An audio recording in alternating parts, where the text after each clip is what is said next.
പണ്ട് ഒരു അത്തിമരത്തില് ഒരു തേൻകുരുവി അതിന്റെ അമ്മ ഉണ്ടായിരുന്നു. അതിന്റെ അമ്മ എപ്പോഴും പറന്ന് പറന്ന് തിരിച്ചു തേടി പോകും.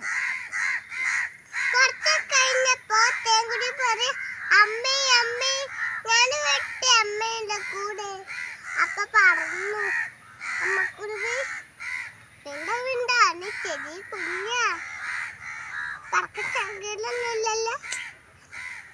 അപ്പൊ അമ്മക്കുരുവി പോയതിന് മുമ്പേ കുഞ്ഞിക്കുരുവി പറന്നു പറന്നു ഒരു കാട്ടിലെത്തി. അപ്പൊ താമരപ്പൂ വിടർന്നു നിൽക്കുന്ന കണ്ടു. അപ്പൊ നേരെ സന്ധ്യയായി.